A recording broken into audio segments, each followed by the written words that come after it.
Hi, everyone, and welcome to the Monomyth Diaries, a podcast where ordinary people get to share their hero's journey. I'm Mandy. And I'm Karen, and we'll be your hosts. We'll discover powerful insights, critical moments of growth, and much more. Thanks for joining us. We all have a monomyth to share, and someone out there needs to hear it.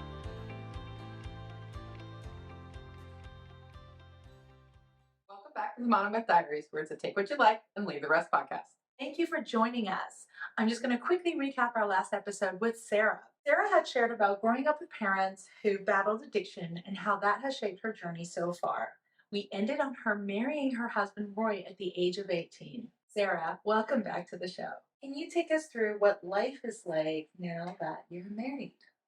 Sure. So I got married at 18. My husband was 19. We had a beautiful ceremony in Carmel, California, right on the cliff of the ocean. It was just beautiful. He had finished the college and I had stayed home, and we got pregnant with our first child when I was about 20. So we had a couple years alone before that. Marriage was rough. I didn't have great examples growing up, and I was just kind of winging it. We enjoyed each other's company. I just held down the house, and he went to work, and we only had one car. We didn't have a whole lot of money, so we spent a lot of time just together on the weekends doing things, card games, things like that. It was peaceful. It wasn't extravagant, but our first years of marriage were peaceful. During that time, my parents' marriage was falling apart. As we were building mine, my parents' marriage of 25 years was dissolving. My dad, his health continued to decline further and further. He was a diabetic, and he didn't take care of himself in that regard. And he was also back to abusing prescription painkillers. This had gone on for several years, and my mom at this point wasn't also an alcoholic. So now they're synced up on their addiction. So my mom kind of goes off the deep end with her alcoholism. She is going out every night. She's partying, and she's meeting men. At that point, she starts an affair. And my dad is too sick to care for himself, and he's left in their home where they live to, I guess I call it rotting away. I mean, I couldn't get over there often, but when I did, I felt like he was just rotting. It must have been hard to watch, especially because y'all were so close. We were. I just felt like, though, at this point, even though we were so close, I didn't really know him in this weakened state because I had never seen him like this before. He was always very strong, even in addiction. He was very strong, very social, very just high functioning. I had never really seen him like this. I felt like he could do anything as a child. And so to see him this week and hurt from my mom was very difficult for me. And instead of drawing closer to him, I sort of withdrew emotionally. You're also processing. Yes, and not really knowing I'm processing it. I kind of have a major flight or fight reaction to a lot of things, and it has not served me very well, to be honest. I usually take the flight mode, and so I don't process a whole lot. I have a lot of unprocessed trauma. Did you say you were equipped? No, during this time I was not equipped to handle anything that was put on my plate. So at this point, my parents had moved from California to Texas. They had sold their property in California and said, why don't you guys come with us?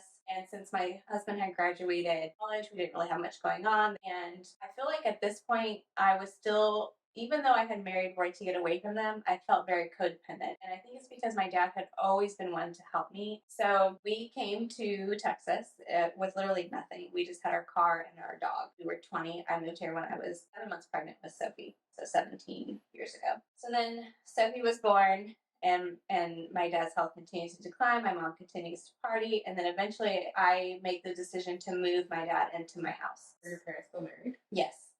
They actually have never divorced. My mom is considered a widow. So my dad moved in with me, and I cared for him for the last 3 years of his life. During that time, my sister, who, if I was 21, 22 during those times, my sister was 10, 11, 12. She would also live with me on and off. My mom was not a functioning caregiver. And I also have a younger brother who was also caught in the midst of this. And I feel like he really just got the short end of the stick because my sister was the baby.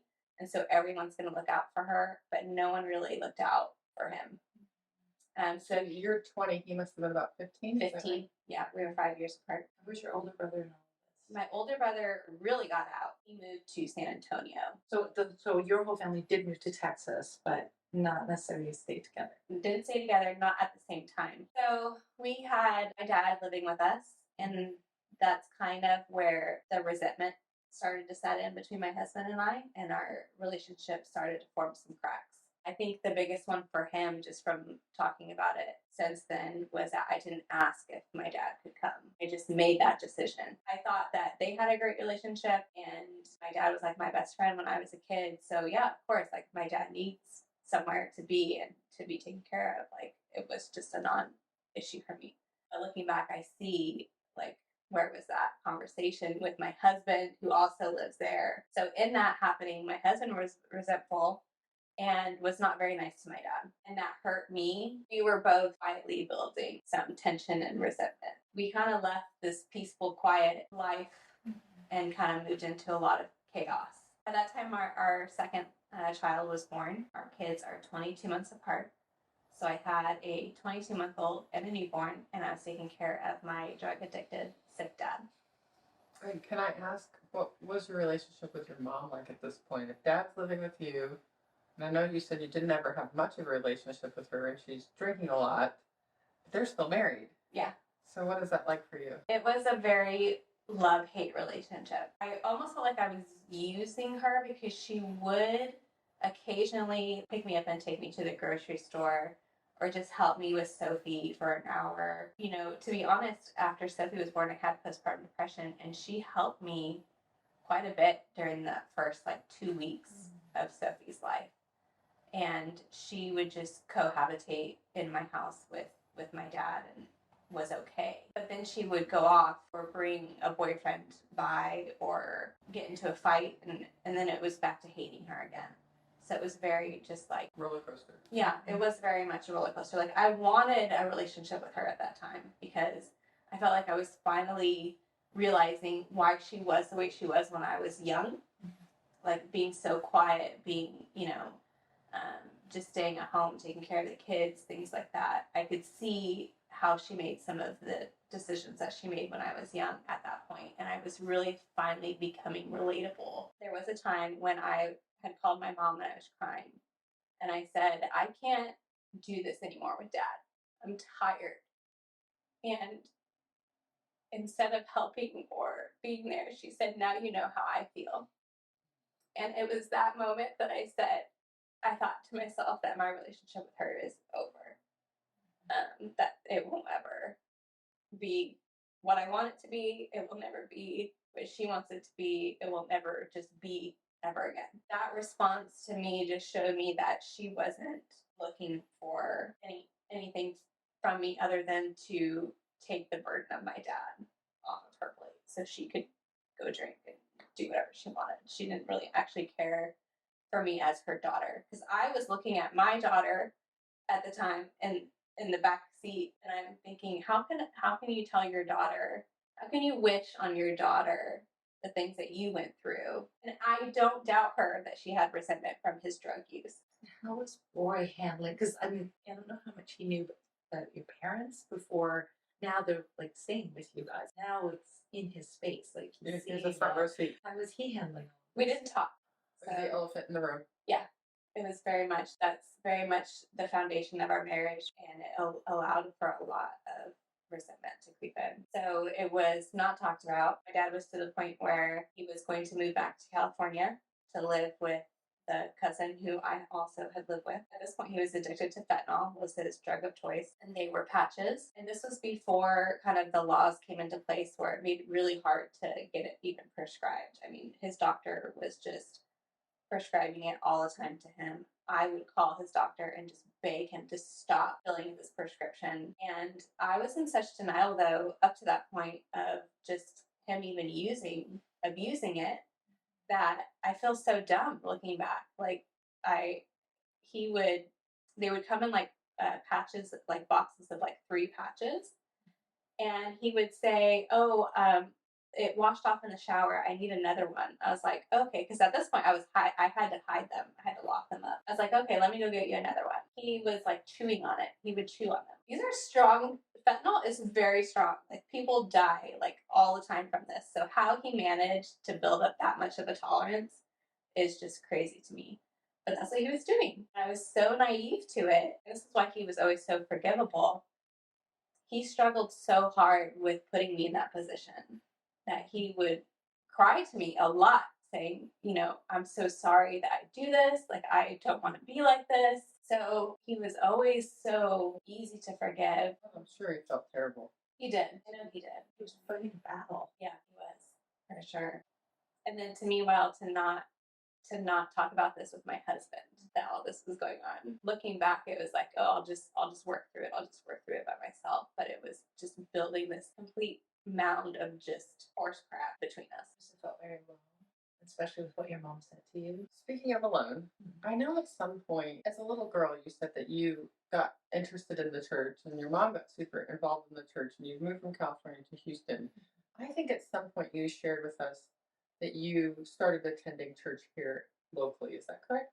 I did. So, as a young married person, I had found a great church in California, and they had them all over the West Coast. It was called the Jesus Movement in the 70s. Everything that I wanted in Christianity, this was it. It was a very hippie, no legalism, very just much Jesus loves you, you know, just that. And it was what I craved. It was everything that my mom wasn't. It was everything that I felt in those sprinkles that I knew was it for me. So I had started attending in the city that I was from. Moving here to Katy, I had found that they just planted in Katy. So I thought, okay, I'm gonna go check it out. And it was great. I had fit right in. It was still very much just simple Jesus movement of the 70s. So I had built up a lot of friendships there. I had met an amazing woman named Patty who has been in my life ever since that time period, who is just a beacon of wisdom for me. And I had also met some people who absolutely destroyed my life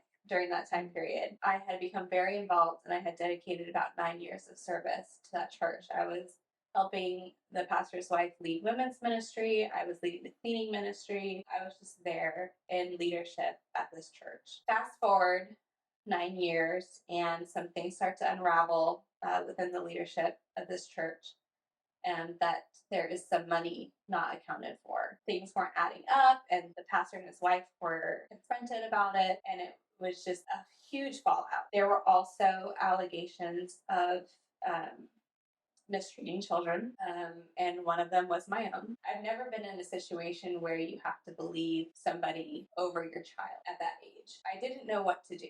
I really didn't, because I had looked to these people for growth and guidance, and I really felt like at the time they had really shaped who I was. And that was probably a mistake, letting people shape who I was and not God shape who I was. But I was really just clinging to these people to kind of show me the way. So our relationship had completely dissolved in the worst way possible. To top it off, my husband and I were going through a lot of marital issues from all the compounded resentment. So she blamed you. Yeah. It's like if your husband's cheating on you and they're like, well, you need to have more sex with him. That type of blame.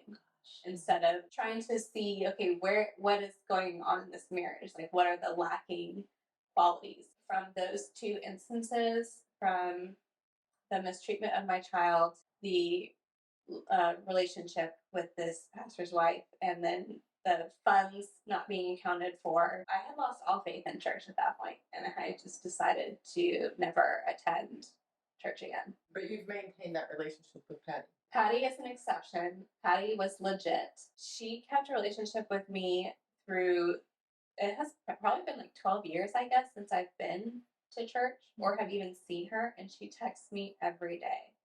And she texts me the same scripture that she texts her daughters. So she loops me into the morning text with her daughters every day for the past 12 years. There hasn't been a day that I haven't heard from her. And she has never been a judgmental person at all. So if there was one person from that church that I needed, it was her. And I wanted to ask you, when you started finding church, because you mentioned your dad had passed away after living with you for 3 years, where in that timeline, in that 9 years where you were with that particular church, was all the stuff with your dad happening? It was so my dad passed away, and then I found the church. Yeah, I'm just thinking about the amount that you're dealing with at this point in your life. Yeah. It's a lot that your relationship with your husband is dissolving. Your dad has passed away. You no longer have a relationship with your mom. You've lost all the relationships that you have with your church. That you have a lot going on. What's keeping you going at this point? Trauma. Literally, I can run so well on trauma. It's just a blind day to day. Like the lights are on, but nobody's home. I'm just waking up and doing routine with my kids and going to bed. To survival mode. Yeah. How was your relationship with your kids? Well, all of this is going on. Right, because at this point, you and Roy have separated. Yeah, close to.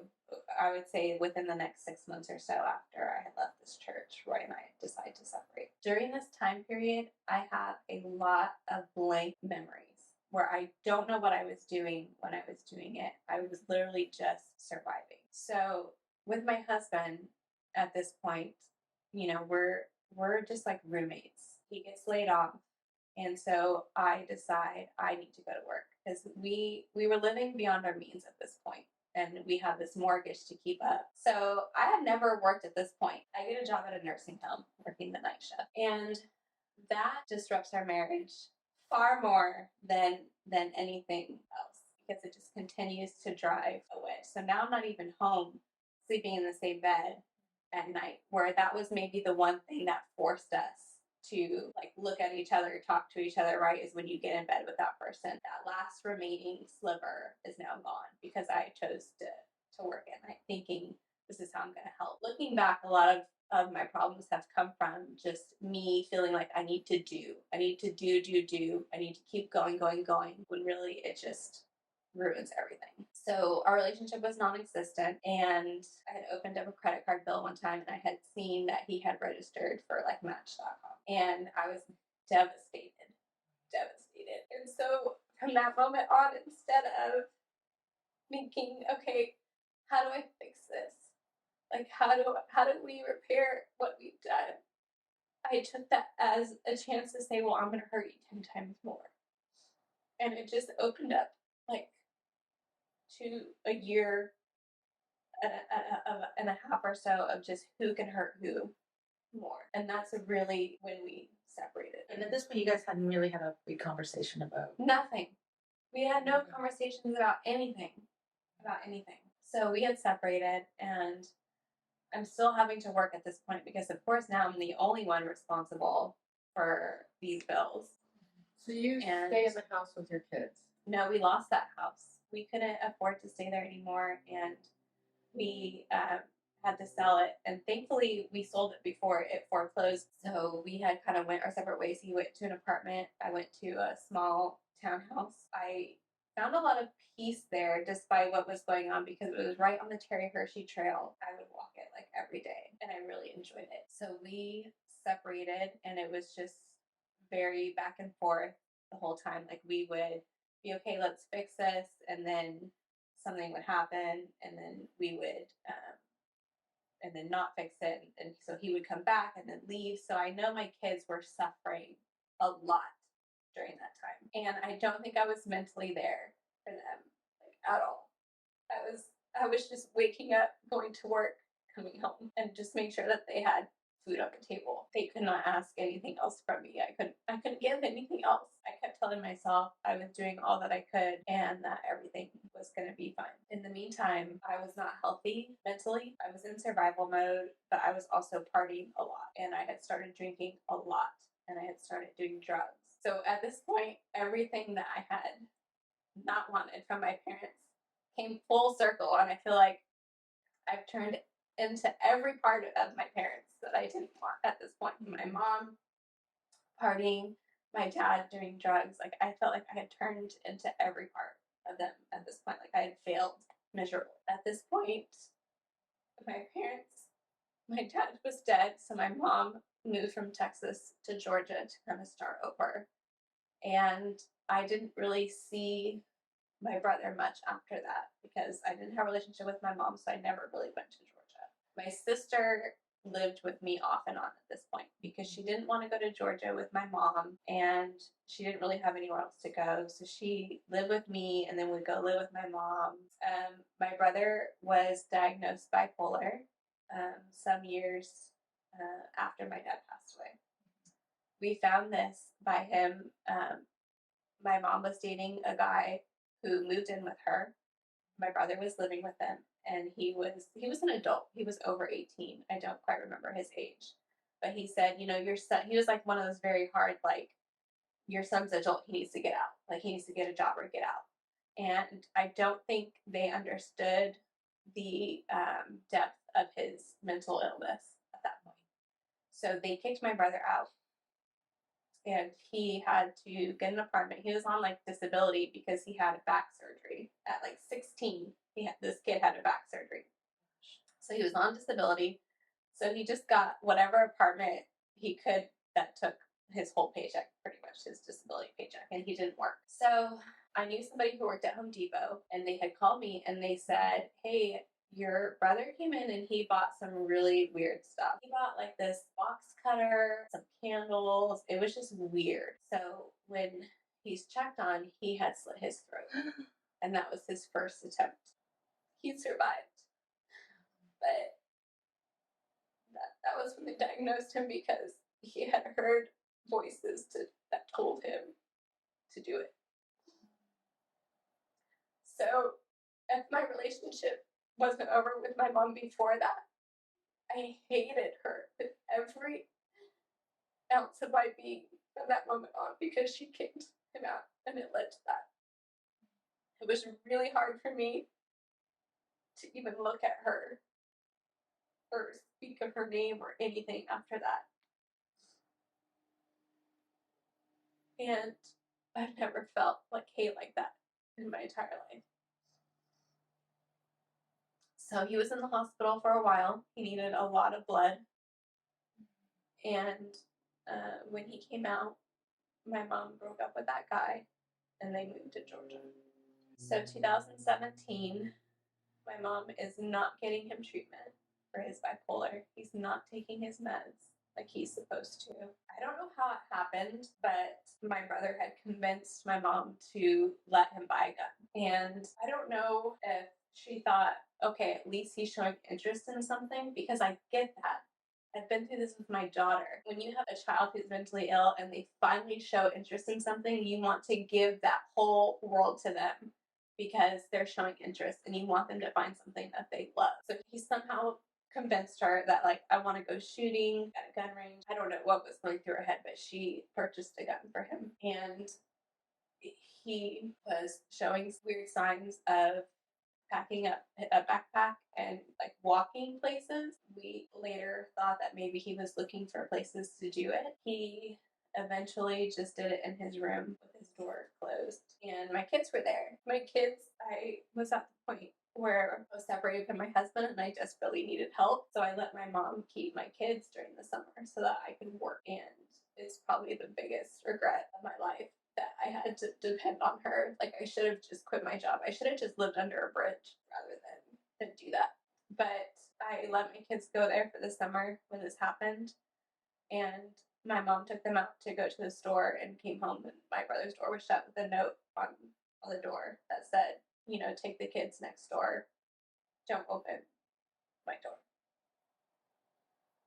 So my mom did that. My mom took my kids next door, and she called me, and I didn't believe her at first. I just didn't believe her when she called me, because I thought, well, why are you calling me and not calling 911? I had to like convince her to call 911. I called my husband and I said, I need to get to Georgia. I said, Jacob, it's dead and our kids are there. And so he said, I'm coming right now. And he drove me through the night from Texas to Georgia to get to our kids. And that was really a defining moment in our separation, because it was the only time that we were really able for the first time to set everything aside and just be there for each other. Because he was like the only person, that I had.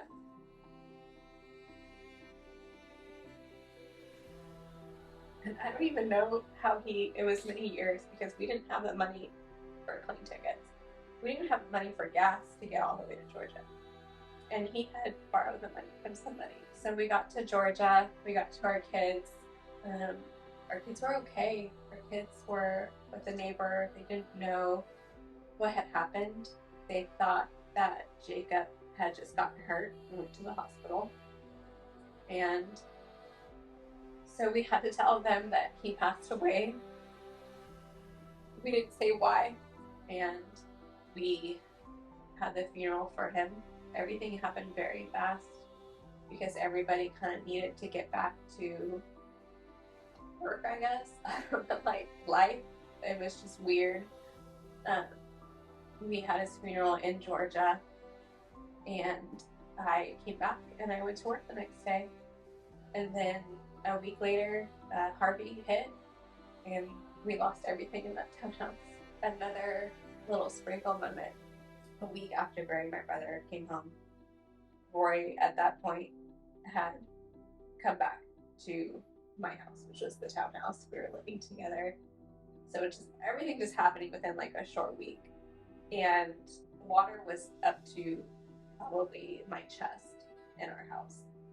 And we had to get our kids and we had to get out. So we walked that way with water up to my chest with our kids to the end of the street to a CVS. And there was no water on the ground there. And they were picking up people and taking them to the local high school. Well, the only way you could get there was on a flatbed. So we sat with our kids like really tight on us on the back of the flatbed and drove to this high school. And then from the high school, they said, okay, everybody has to go to the George R. Brown Convention Center. Like, we're busing everybody. So we just got there enough just to get something to eat and change our clothes, and then we were bused to the George R. Brown. We are, it's packed at the George R. Brown Convention Center. People are stealing stuff. People are stealing shoes. If you take your shoes off and set them down, somebody will swipe them. Just a really not safe environment. And we found a round table, and we got some cardboard boxes, and my husband put a wall up around the table, and our kids got in like underneath it, like it was like a makeshift fort. And so our kids slept, and we stayed up. We kind of took shifts. Like he would lay down, I would stay up and watch to make sure they were safe, and then we would switch. Well, behind us there was this really old lady who was kind of doing the same thing with her family.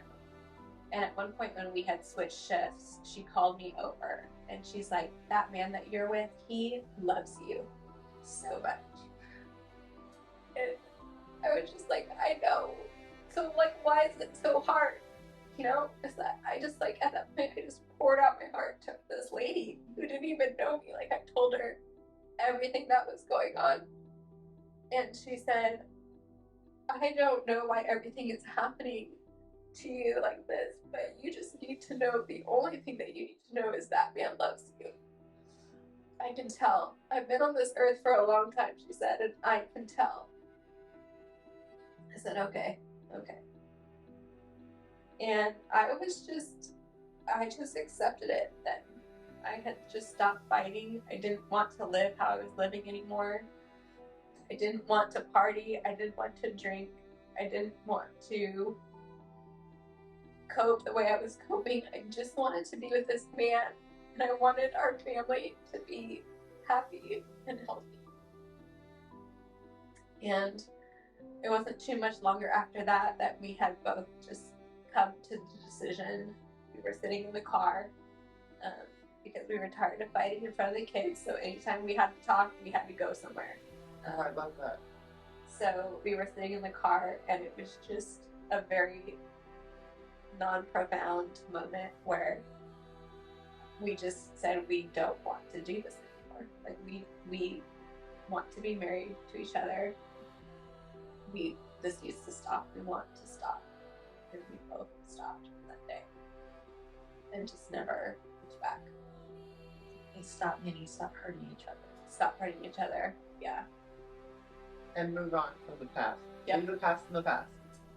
That was the big one because we could stop hurting each other, but our problem was that we couldn't get over the past. So then that would lead to more hurt, and then it would just create this cycle. And I think I was the bigger issue with this one because I could not move past him being on that dumb dating site, even though I had done far worse during the time that we were separated, just to like prove it to him that like, oh, I'm gonna do this if you're gonna do this. But I could not move past that at all. And I could not move past the way that he had treated my dad when he was living with us.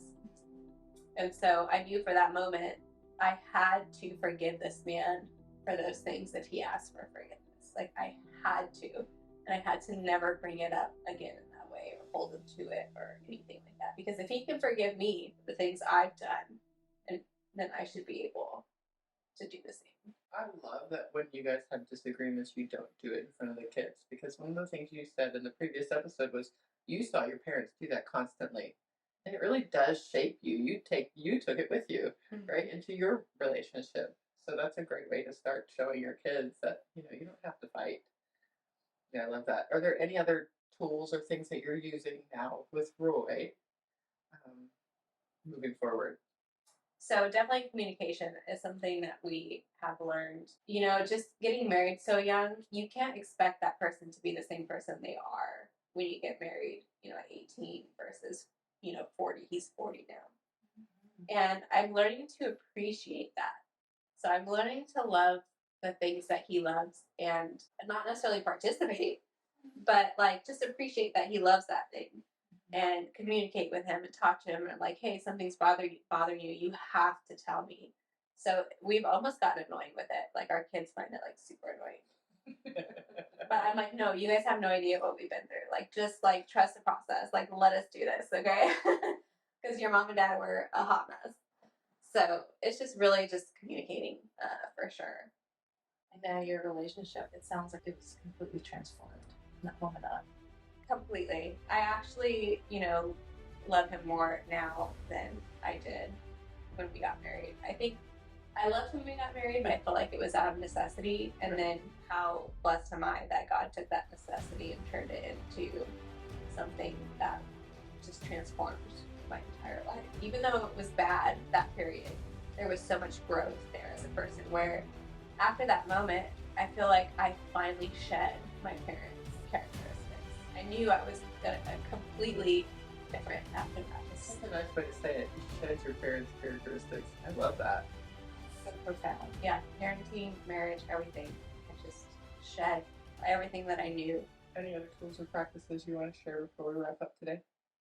Something that has really helped me is a new scientific therapy called lens therapy. From all the trauma that I've had, I've never once in my life have been to a therapist until 32, 33. And I have a big problem from all just survival mode of just not feeling anything. So she like hooks my brain up to like this little sensor thing, and it kind of tells you how your brain reacts to certain things. My brain's dead. Like I'm fully functioning on the outside, but I have no feeling. My brain does not react to anything traumatic, anything. It just doesn't react, has no reaction because it's protecting me. Your brain is like your biggest protector, really. We use lens therapy to kind of wake that up so that I can be feeling again and emotional, which obviously I am because I'm crying about these things that happen, but Must be working. yeah, it must be working. And I agreed to do this because my daughter has suffered with mental illness. Sure. And because I was so turned off emotionally, it was really doing her a disservice because she's a very emotionally needy person. Not needy sounds bad, but like she's much more emotionally intelligent than I am. So she really needed like a very touchy feely like mom, like coddly mom, and I'm not that. I was not that ever. So I remember the therapist one day, she said, if you don't do this for you, you need to do this for your daughter because she needs you. She needs your emotional responses. She needs your emotional feedback. She needs your like emotional support. And so I said, okay, I And my husband is actually surprisingly the same way. Like he's very similar to her in that regard. Like he needs a lot of physical touch, a lot of emotional reassurance. And so I had two relationships in my life that were suffering because my brain was just in protection mode, like dark mode. So I had agreed to do it, and it's been amazing. I was able to stop taking medication for anxiety and depression. And I've also started dreaming again, which I had not had dreams. I can't even tell you the last time I had a dream. I was probably a child. And I feel I'm more emotionally in tune to other people's feelings, and I'm able to show empathy to those people that need it, which I've never been able to do before. I've never heard of lens therapy before. It's amazing, and it works in different ways. So my sister from our family trauma is actually the opposite of me. So her brain goes too much. And so she's very high anxiety. And so she does lens therapy to actually calm her brain down. So it can work in both ways depending on which areas of the brain you target. So how did you learn about lens therapy? Through my therapist. She suggested it solely just to really help my relationship with my daughter, to be there for her. I think it's a great segue to entice people to come back for our third and final episode with Sarah, where we get to talk about Mandy's favorite thing, Baboons! So thanks so much for joining us, and thank you so much, Sarah, for sharing so deeply. Sarah, your resilience is inspiring. Thank you for sharing the challenges and tools that helped you find your way. Join us for the final episode of Sarah's journey, where we talk about her boons. It's one you won't want to miss. Thank you for joining us on the Monomyth Diaries. If this episode resonates with you or someone you know, we'd love for you to share it and spread the inspiration. Don't forget to follow us wherever you get your podcasts or on YouTube to stay connected. We'd appreciate it if you could take a moment and rate and review the podcast. It helps us reach more people with stories of transformation and growth. You can visit us at monomythdiaries.com or text us directly from the show notes to reach out and keep the conversations going. Until next time, heroes, let's journey together through our monomyths.